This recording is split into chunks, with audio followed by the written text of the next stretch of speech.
Hi guys, welcome to Neutral Perspective. And what does this mean for Cristiano Ronaldo's legacy as Portugal's World Cup dream has come to an end?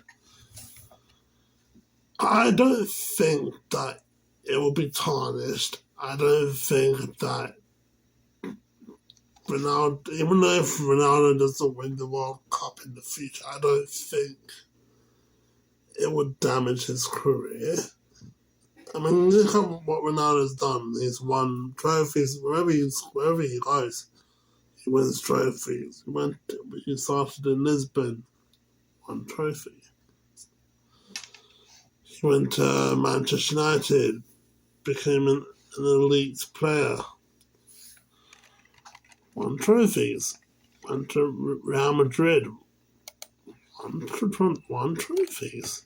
Went to Juve, won trophies. Went to Al Nassr,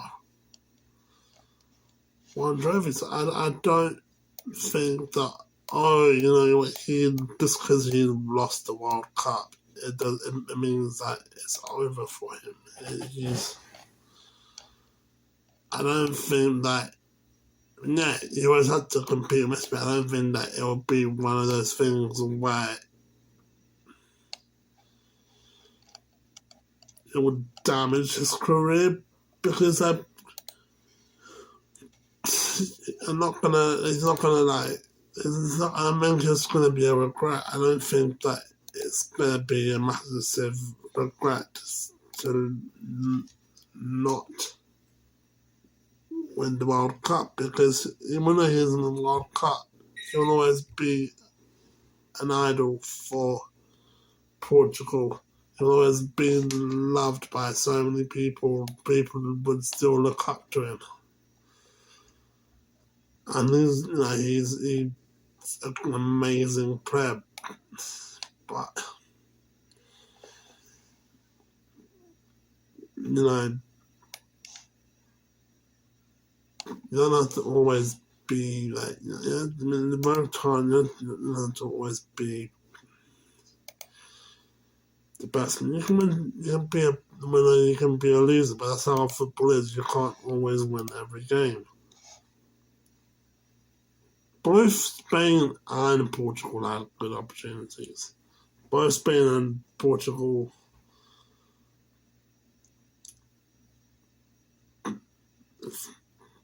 had good opportunities, but disappointed today. It ended at 1-0 because I thought that this is the game of the round of 16. This is the game that's going to hype up the whole match. So the fact that it ended up with 1-0 in the 90th minute by Moreno is disappointing.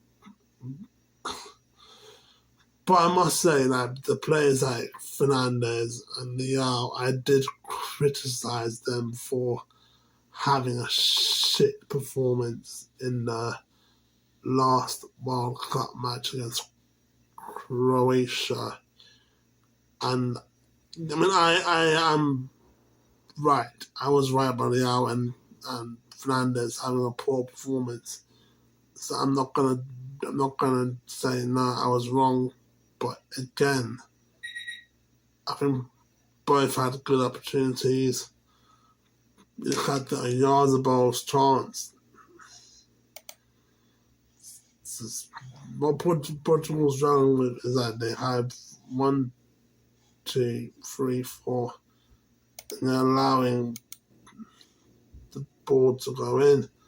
You're allowing the space to go through, and it's unacceptable, man. It's unacceptable. Yes, he's offside. But like, it's hard because you're giving away so much space that it's going to cost you the game, and that should never happen in football. I mean, it's sad to see Ronaldo I'm not playing for the World Cup or win anymore, or Portugal not qualifying. But you look at it, Spain are Mr. Clean Sheet. They have not conceded a goal in their entire time of the World Cup. The entire group stage to round of 16 to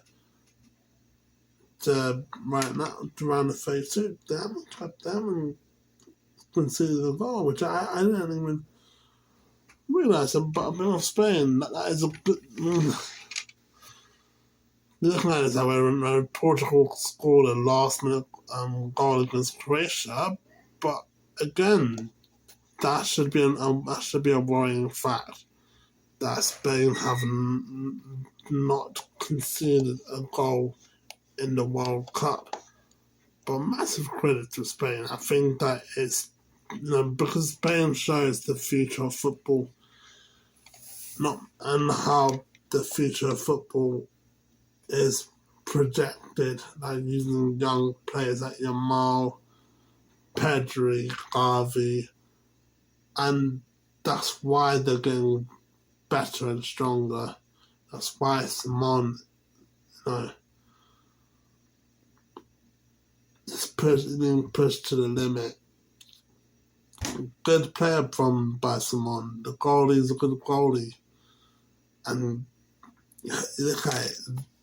He's making good saves for Spain. Cabrasi as well, Jamal Benzema. It's perfect. It's actually perfect.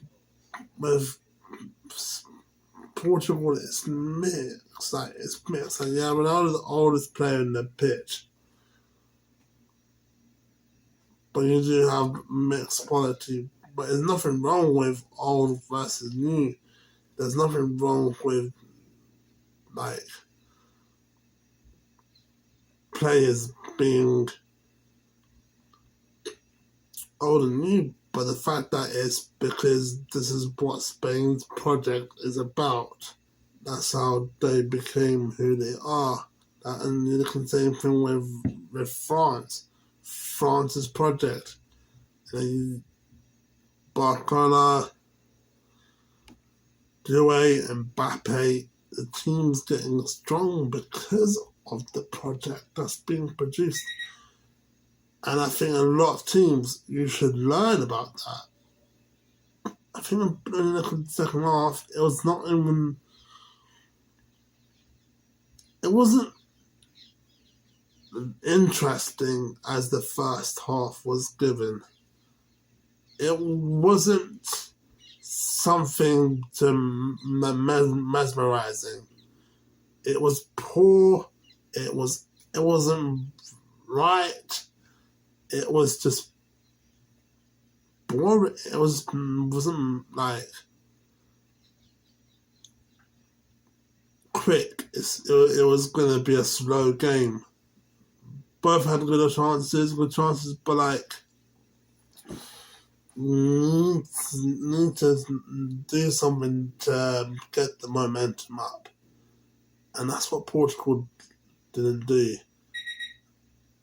You can have good chances, you can have the best players, but you can't have the right momentum. And this is Spain as well. Like if you play slow football, what's that gonna lead you though? What's that gonna lead you? I mean, that can lead to something that's gonna make you regret in football. But like, and then again, it's something like if it goes wrong, you're gonna regret it. You're gonna regret doing these sort of tactics. But I think with Spain and Portugal, yeah, one was a good result for Spain, but was it a good worth watching the match? Bruno Fernandes had a good opportunity. followed it, but it was a good opportunity for Spain and Portugal to learn. I think in Portugal, they've got something in them that's good, but they need to focus on the future where life without Ronaldo, what's that going to bring? I mean, Ronaldo's 41 and he's going to be 45 in the next World Cup. But talking about someone that's not old at 40, Mikel Moreno. I told you guys, you look at the defence from Portugal here, Renato Veiga and Diaz.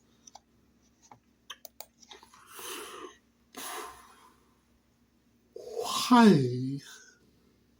I mean, as soon as the ball hits up 6 minutes, you can see a massive gap between Veiga and Diaz. I don't get it. I don't get why you would do that in football. I mean, now you just lost the game because of a stupid mistake. Moreno perfectly used that weaknesses to make him stronger, to make that goal as a safety net. Ironically, now this happened with last minute goal happened against Croatia, but like poor defending. Thanks guys for watching this video. Hit the subscribe button if you're new. Hit the like button if you enjoyed this video. The next video is the whole world versus America, aka Belgium versus America. Peace. I'm out. Ronaldo's last star.